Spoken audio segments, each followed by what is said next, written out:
Hey there, King and Kings. Welcome into another episode of Beyond Sunday Sermons. This is the podcast series where we take a message that we heard on a Sunday and just break it down a little bit further, get a little bit more granular, learn a little bit more about the subject or the character that we're studying. And I'm pretty excited. We get a new voice on the podcast today. That would be Caleb Haack. He is our director of KidsMin. And he is definitely the foremost Lego aficionado on staff. Caleb, thanks for joining us today. Thanks. I'm not sure if that's true. I think Owen might be up there. I don't know, man. And Owen does deserve quite a lot of credit. He normally produces this show and does a fantastic job, but you got some pretty good Lego chops. Oh, thanks. Yeah. Yeah, and you taught me the plural of Lego is Lego. Lego. Legos No doesn't S. exist. Anyway. Oh yeah. I learned that, so thank you for that. If you say Legos around the wrong people, they'll come down on you. There's aggressive. mobs out there. They'll come after you. Now, other voice or other person over there, whether you're watching or listening, that is Mike White, the director of ministry here at King of Kings, and along with myself, probably the only person at this church who is personally invested in the development of Sam Ellinger. Sam Ellinger, and 1.5 listeners know who that is. Yeah. So Actually, I'd probably take the under on that. under, maybe just one. That's fair. Ex-Texas quarterback, now third stringer on the Colts. There's the information you didn't need. Here's the information you do need. We're going to be going into the series God's Broken Heroes, which is a series where we examined 4 people in the Bible and kind of looked at just how messed up they were. Yes, God, we kind of view them as heroes almost, people that you look at in the Bible and you read about and you'd be like, oh man, I want to be like that guy. I want to have that faith. I want to be able to do what that person did. I want to have the prayer life that person did. But when you actually dive into who these people were and the things they did, there are some pretty bad people in the Bible. But what's really cool about it is God forgives those people.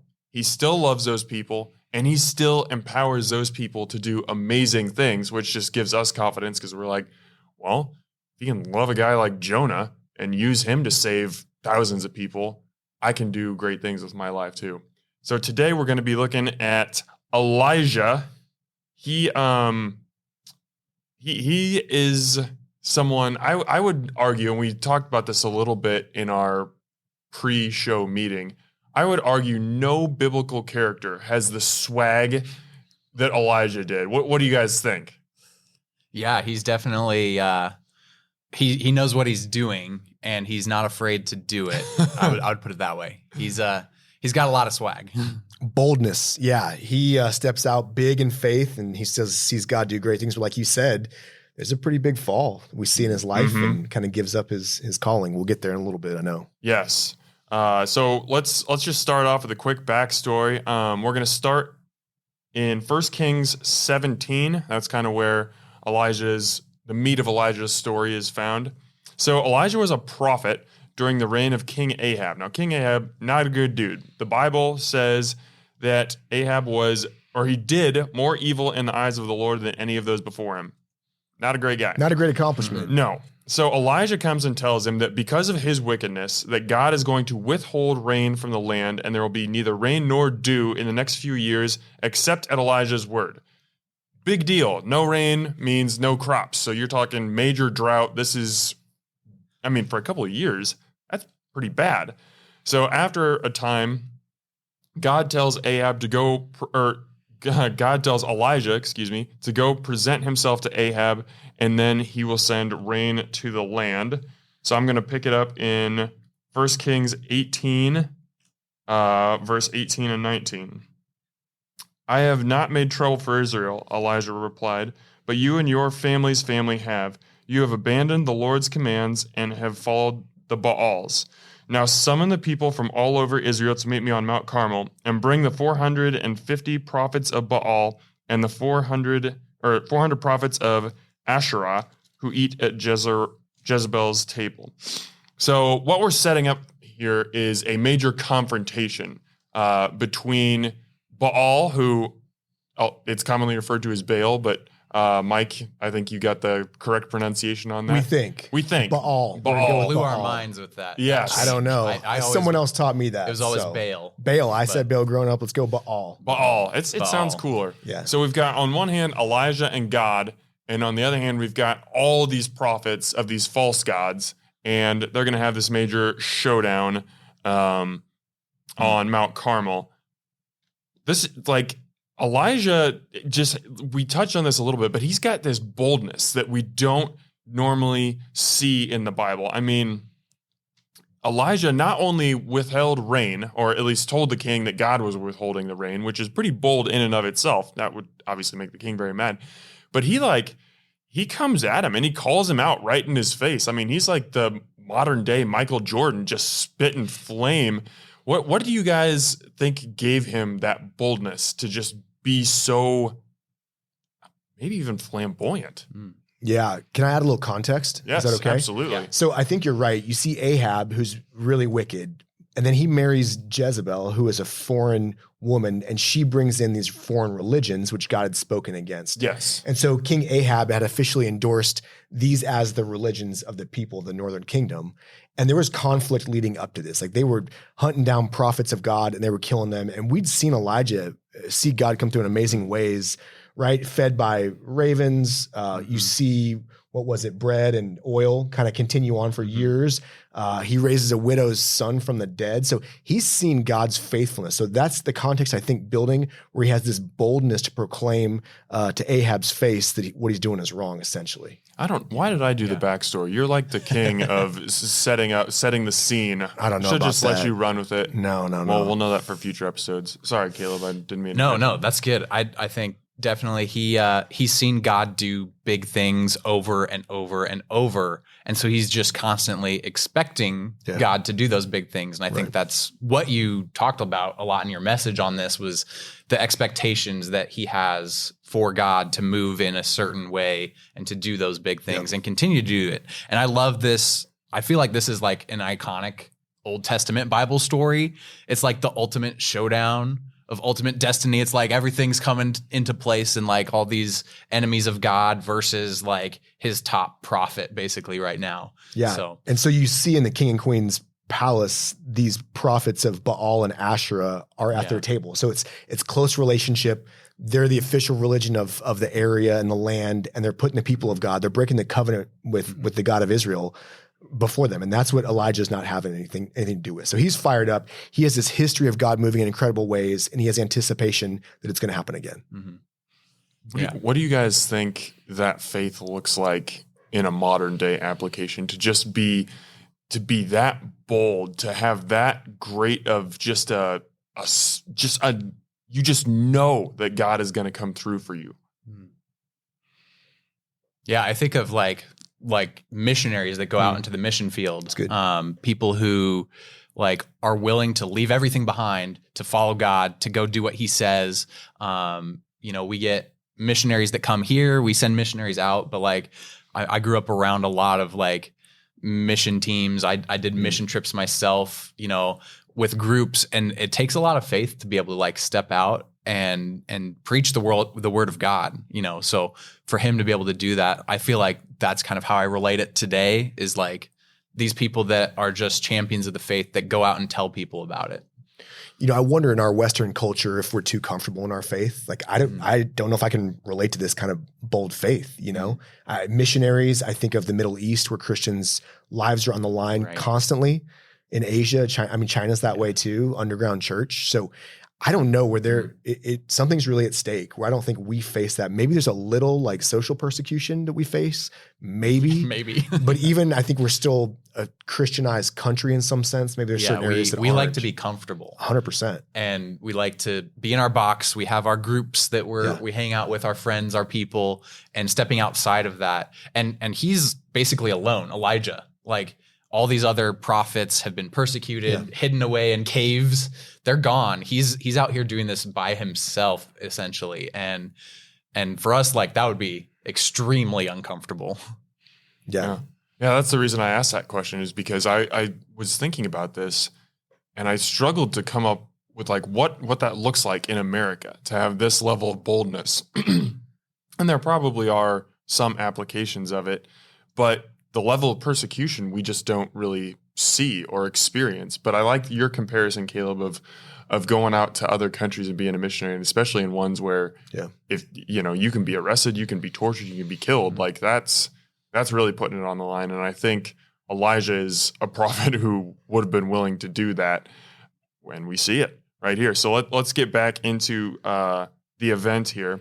So Elijah puts this challenge out there. Everybody congregates on Mount Carmel, and Elijah he lays down the law here.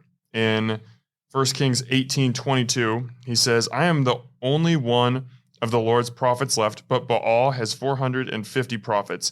Get 2 bulls for us. Let Baal's prophets choose one for themselves. Let them cut it into pieces and put it on the wood, but not set fire to it. I will prepare the other bull and put it on the wood, but not set fire to it. Then you call on the name of your God, and I will call on the name of the Lord, the God who answers by fire. He is God. And then all the people said, what you say is good. So there's this challenge of whose God is going to respond first. And of course, Baal's prophets fail because false gods tend to do nothing. So they do nothing. And Elijah, just savage, taunts them.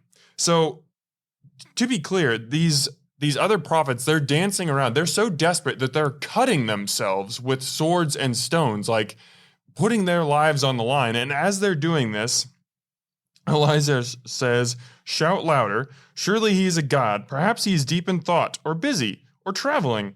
Maybe he is sleeping and must be awakened. And he continues.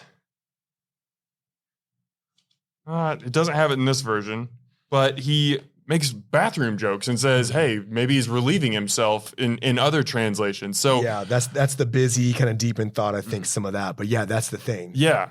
Elijah just comes after him, and then eventually he, until evening, so like hours have passed, and then Elijah calls upon God. Well, actually, he ups the ante and covers his altar in water, which makes it even more difficult. Then calls upon God. God sets it on fire. God is clearly the winner. Caleb, you mentioned that this is kind of one of those really well-known events. It's like this epic showdown. Mm-hmm. When you think of this event, what is the first thing that pops to the front of your mind? Oh, man. I mean, I think of, well, first probably God's power that gets shown through Elijah right away in this. And then I think something that stood out to me, recently reading through it was when it's talking about this God or the gods of the Baals, they're not responding. And basically it says, as midday passed, there was no voice, no one answered, no one paid attention. So literally no one, there's like nothing. It's just crickets. Like that's what stands out to me is the silence that comes with that. And I think that pops up again later with silence and quiet, the still small voice, which I, was a connection I kind of made. So pretty neat to see like God's power completely outdo everything. And it's Elijah versus how many people? Like 450, is that right? 450. Like a huge number of people. It's like, underdog story of the year. Yeah, and just such a demonstrable event right there. Like God has to show up, or how does he look? You know what I mean? So it's pretty bold. I think I was just reflecting on, I wonder what Elijah's prayer life was like. I wonder how much of this he knew. Like there's some moments before in the chapters where it's the Lord came to Elijah, and I don't know if it was super clear here. Was he shooting from the hip? I mean, he's pretty bold. What's going on in this situation? I really wonder his prayer life and what God was speaking to him. Well, I think too about like just what is the role of like a prophet? Yeah. Basically they are the ones who are the voice of God to the people. Yep. So he's got to be like just in constant communication with God. Right. And he, how much of that is him asking God to do something versus God saying, I'm going to do this. Yeah.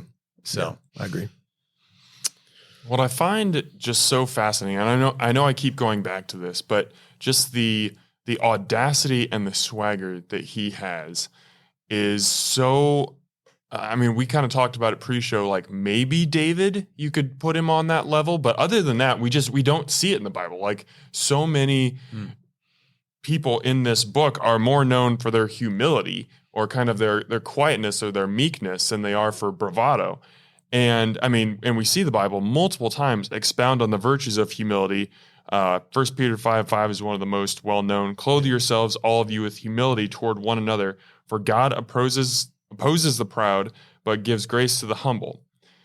And Elijah is just talking trash all over the place. He's making fun of prophets. He's making fun of the king and the queen.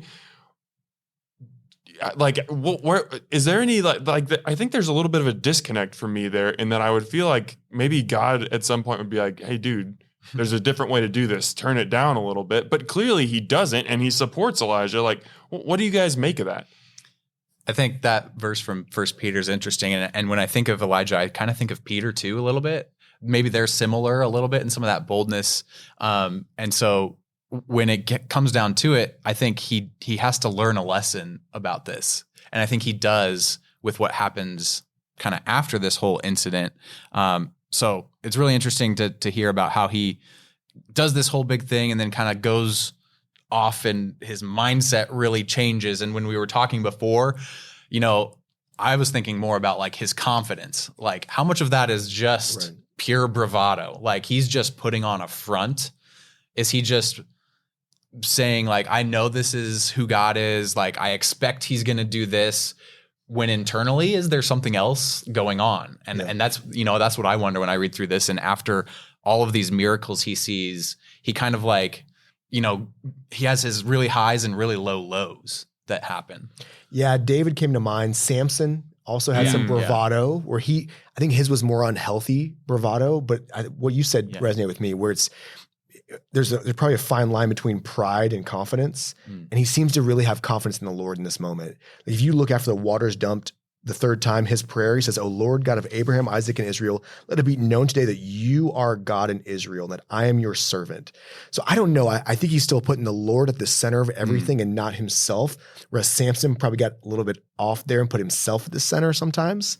So I think he's confident in the Lord, maybe not arrogant pride, but that line's pretty close. Yeah. I think you make a really good point. I mean, someone who's extremely prideful isn't calling himself servant. And it's about me. Yes. He recognizes where that power is coming from. Correct. And he's going to let other people know about it. But I guess it works. And a lot of people come to God because of it, which is awesome. Here's where things flip. In that Jezebel is Ahab's wife, very wicked woman. Like you said, Mike, she's from an outside tribe. She's brought all these false gods and these different ways of living into Israel. And she tells Elijah, "May the gods deal with me, be it ever so severely, if by this time tomorrow I do not make your life like that of one of the dead prophets of Baal." And we've seen so much confidence, just unshakable in Elijah to this point, and now he bails. He runs away, has a day's journey into the wilderness, lies down under a brush, and begs God to take his life. And it's just like, where did this come from? We've got this guy who just has more confidence than almost anyone that we see in this book, and all of a sudden, it's just gone. And Mike, you talked about previously, like, death threats were nothing new to him.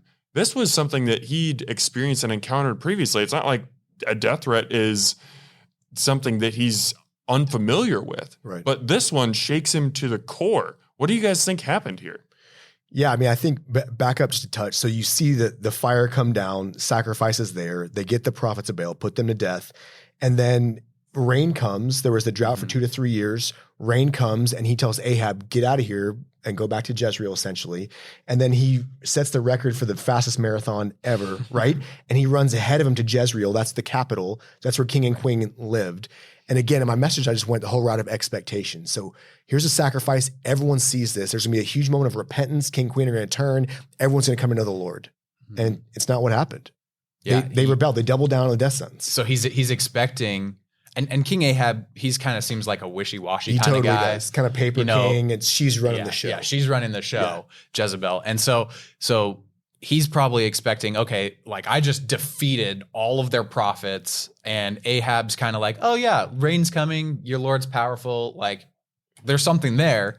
He probably is expecting them to completely repent, turn back to God, the whole nation, because of what God did through him. Yeah. Maybe even thinking like I did this at this point. I don't know. But he's thinking something's going to change with what's happening, and it doesn't. So that expectation that he had wasn't met. So that probably shakes his confidence, I would think. Yeah, and you wonder again, how much did Elijah put his identity as a prophet and his performance? I mean, and that's, we can right. Yeah. He performed, he played his Speculate, part, and then didn't Mm-hmm. get the result he wanted to. And so then he goes 25 miles, and then he goes 100 miles south. He fires his servant. So I think in essence, he's quitting his job. He's done he being a basically prophet. gets depressed because he's like, he goes into a cave, is like, I just want to sleep. I'm depressed. Like nothing worked out the way I thought it was going to. Right. Which is funny because it kind of did work out the way he wanted it to anyway. And so then he's in this cave and basically he's going through the motions, just kind of like, I don't even want to be alive anymore, honestly. And I love, he basically takes a nap and God provides some food for him, and that helps him get back on track. So, and then it's so interesting how God appears to him there too, because he's again expecting God to appear in big ways, and there's an earthquake, there's fire, and then God doesn't appear in those. He appears in the small way, with that's still small voice at the end. So interesting. Caleb, you had an interesting perspective talking about this. We're talking about these missed expectations, and we've talked a lot about, how Elijah has this unshakable confidence, but it can be shaken. And you talked about how, we have celebrity pastors or preachers today, and we've seen a lot of them fall and have big mistakes. Some have gotten canceled, and you kind of see, for all this outward confidence they have, they're broken men on the inside. Obviously we all are, but can you kind of flesh out what made your mind go there? Yeah, I mean I always try to find like how I can relate to these people. And when I look at Elijah and the course of his life, he sees these miracles happen. He has these high moments. And then it seems like after each one, he kind of just has a really low moment, a period where it goes down like that. So in my own life, like sometimes I struggle with confidence a little bit and I project that to people. And then inside I'm like questioning myself for like, what am I doing? Like, I don't know what I'm doing. Like, how did I get here? Like, I don't know. I don't want to get too philosophical. It's a little bit easy to do that. But basically, like, I see him as this person, like, he does all these things and he does all the right things. He follows God's commands. He's the number one prophet at the top of his game. And then you look at, like, I mean, really kind of that celebrity preacher atmosphere too. And I can see that in some of that as well, where it's like, okay, this guy's been, at the top of his game. Everybody's listening to him. He's got the best podcast ever. I don't know. Ours is probably better, but and then something happens, and it's like that fall from grace, which I don't know if that's necessarily where it goes for Elijah, but he does have this like low moment where if somebody saw him at this point, they might be like, why aren't you trusting God anymore, man? Like what happened? I don't know. Yeah, I resonate with that too. I think you wonder if his identity was in his performance. And notice the language he shifts. Even in 18:22 says, I'm the only one of the Lord's prophets left. When he goes to Mount Horeb or Mount Sinai, he says it to God multiple times. Like, I'm the only one. I'm the only one. So then his focus was so much on God and what God was doing. And then it shifts for some reason onto himself and his performance. Yeah. I'm zealous for the Lord. I did this. I don't know. That's a really good point too, because, and I think God recognizes that attitude in him, like where he thinks I'm alone, like, and he's always felt like he's alone and he thinks he has to do it all on his own. So God sends, who's next? Elisha. Right. So he kind of provides that person that's going to support and be there for him and take on the ministry after him too. So, So more running. He goes Jezreel, 100 miles, Beersheba, maybe about 300 miles to Mount Horeb, or also Mount Sinai, which is where Moses gave the 10 Commandments. So I think we don't know if God told him to go. We don't know if he just left or what, but this was where God speaks to his people. And so I think Elijah was going there to meet God. We need to get this guy on the King of Kings track team. Yeah. He's just a stud, man. He had to be so ripped up and just cardio centric. He's a ultrathon runner. Yeah. We don't know how long it took him to run those distances. Well, we know 40 days to go 300 miles, but yeah, the first 25, I don't know. We'll see. So, I mean, clearly, I shouldn't say clearly, we don't know this for sure, but it seems like he's reacting and that he expected a certain thing to happen that didn't happen. And it's like, okay, God, you didn't hold up your end of the bargain. I'm out of here. I'm not doing this prophet thing anymore. Find somebody else. Have you guys, both as employees of a church, but also just as men in your lives, have you ever had a feeling similar to that? I mean, obviously not on this scale, but just like, man, God, I'm working for you. I'm trying to do things for you. And I'm in a valley right now. What's going on? Like, I need you. Like, I'm doing my thing for you. I need something back from you. Yeah. So I was in student ministry for a number of years. It's a very humbling role because you feel like students, it's like one step forward, two steps back, and you're constantly like, what am I doing here? Why am I investing time when they clearly don't care to be here, don't want to listen to me? So yeah, there were frequent feelings of that where you just think, what am I doing here? But that's the tricky thing of ministry, is becoming me-centric and seeing my performance and my ability versus seeing God and trusting that he's working, the Spirit of God's moving. But yeah, I resonate with that feeling totally. Yeah, I think I relate to it on the level of like just life change. You know, I mean, I'm fairly new still here at King of Kings, 8 months now. And then, you know, we had a new baby, and like, I'm a planner, so I like want to know how everything's going to work out, how it's all going to go. And everything that happened, like, especially around the time of interviewing for this job, we were moving into a new apartment and we had some other family things going on. And then, you know, when we had our baby, even like, it didn't go at all according to plan. So to put it mildly, yes, the expectations that we had were one thing, and then it was totally different. And we'd been praying about it. We'd been, you know, talking to each other. We'd been talking to other people, like having this whole kind of faith background to what we wanted to do, starting our family and everything. And then when that all kind of went out the window, it was like, what are we doing? How is this happening? And then, you know, you have to get through that period where you just go through the things, and then it's suddenly like, okay, I do see how God didn't do it the way I wanted, but it worked out in the end, and there were miracles that happened and things along the way. So, yeah, I'll speak for me personally, but I would think most people have a root of control where we want the outcome, we control it. Planning's great, but it can be unhealthy in a controlling way. I can be that way too. And then if God doesn't act like we think he should, then it's like, where were you? Yeah. I put my time in and did my part. Why didn't you do yours? And then someone says years later, you're like, I get it now. Like you were working, it was just different. And I think that's what Elijah sees. And that's what God speaks to him on the mountain. I think it can be really easy sometimes in our culture to almost view God as like a genie. 100%. Right? And you're like, okay, I'm going to ask you, you're going to provide for me. Like, I get 3 wishes or however many you think. My prayers are like that. And that's not how God works. He's not going to give us everything we want. He's going to give us what we need. And that's going to be different from what we expect or what we want. Yeah.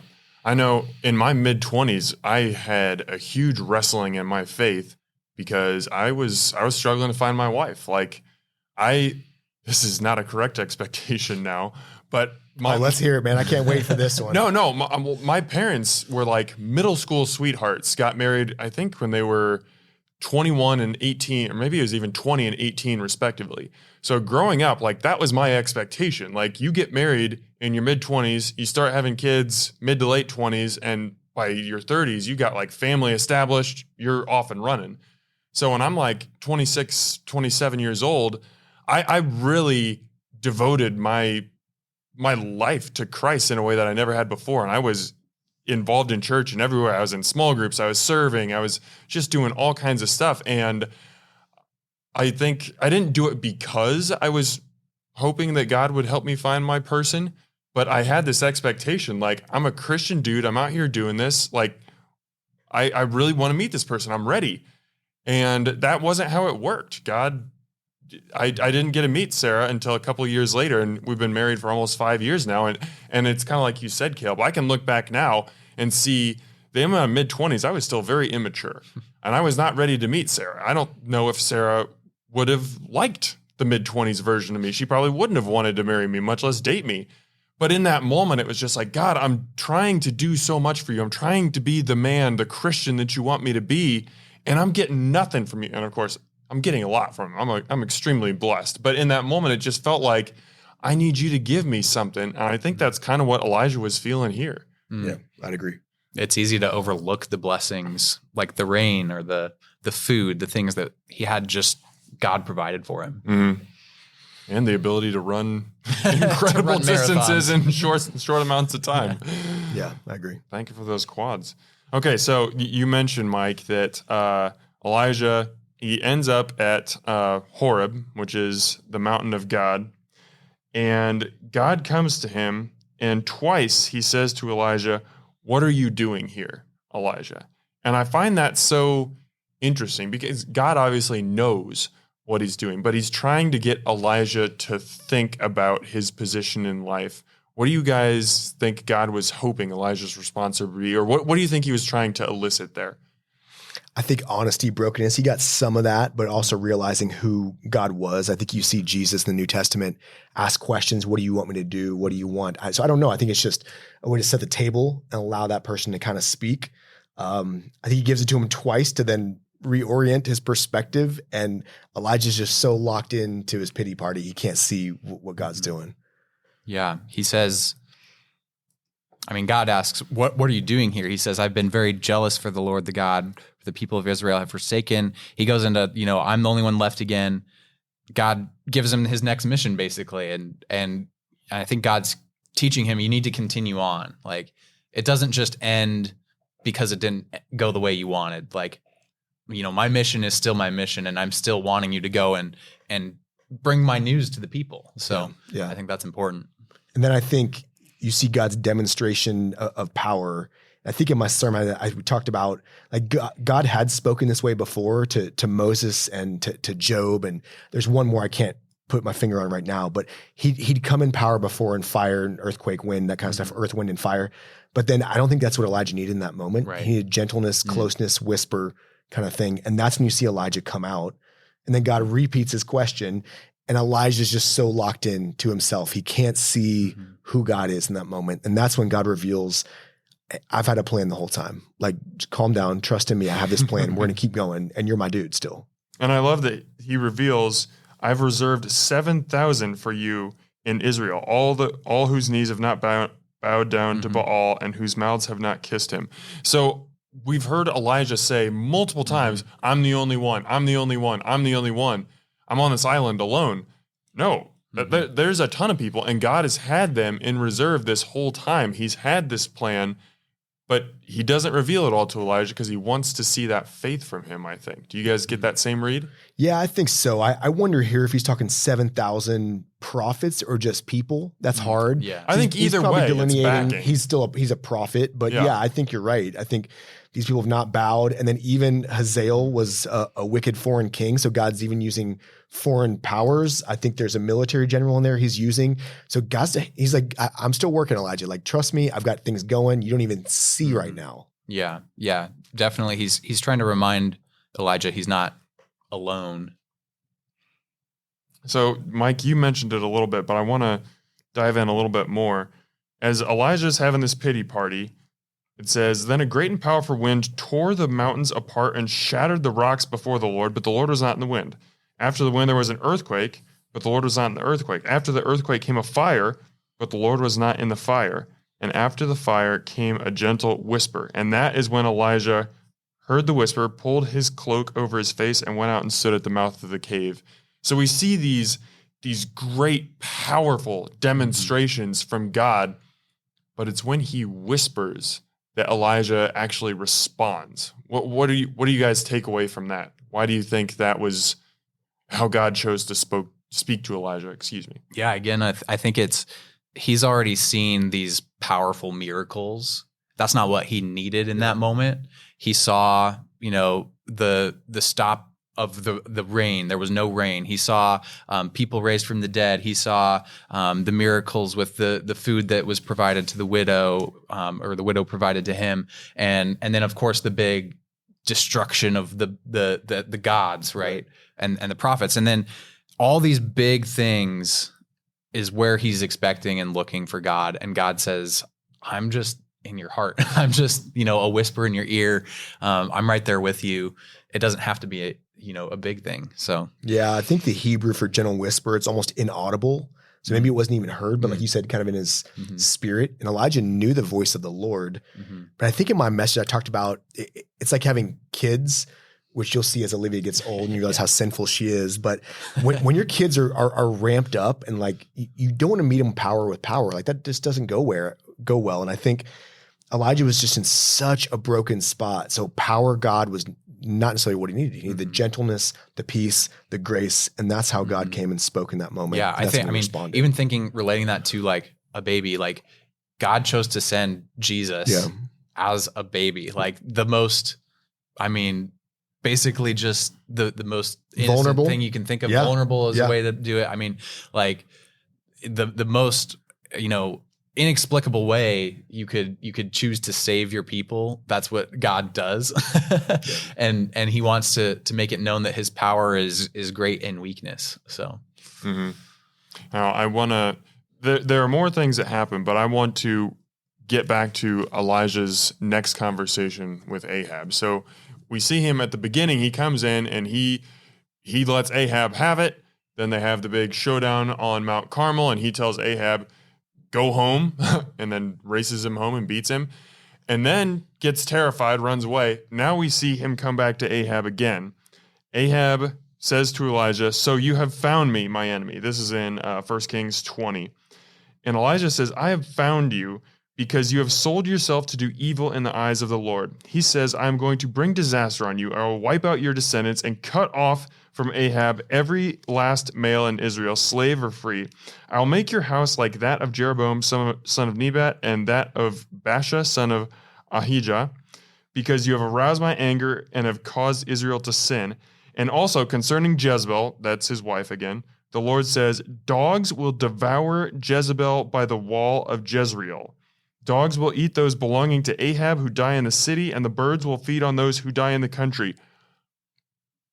Classic kids Bible story right there. Holy we see that. Moly. I mean, can you imagine going to the king and saying these things? Like, our dude's got his boldness back. Confidence. Yeah, it's back. Yeah, he's reinstated. He's stepped back into his mission as a prophet, and you're seeing that boldness and confidence in the Lord. So he's back on mission.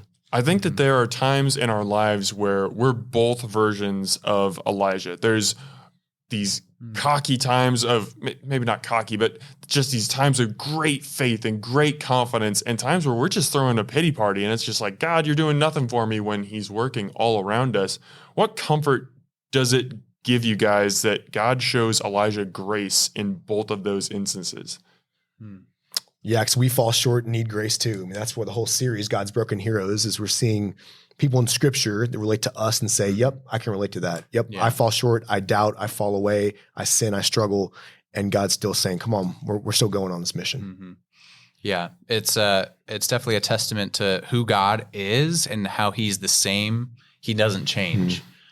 He does big things, he does little things, and he's still the same God, and we can rely and trust on him in those big moments and also in our weakness. As we wrap up here, any last takeaways, gentlemen? No, I was just flipping to 2 Kings 2, where then Elijah's taken to heaven. He and Enoch are two that didn't taste death, we think. So pretty wild, but amazing life and legacy. And then you see his ministry continue in Elisha, and God keeps writing his story through Broken Heroes. Yeah, he's known to the Israelites as basically the greatest prophet of all time. Right, and they're waiting for Elijah to return even when Jesus comes back and Jesus takes his place and continues the work of steering us toward grace. Right. So, and then you see Mount of Transfiguration. Yeah. Moses, Elijah, Jesus, Moses, Elijah. Law, the prophets, Jesus there fulfilling it all. Pretty cool. Yeah. Really cool to see Elijah kind of come full circle. Well, thank you, gentlemen, for joining us on this podcast today. Always fun to kind of break down another character in the Bible, see both their flaws and their triumphs through God. And thank you, King of Kings family. Let's keep living our faith lives beyond Sunday.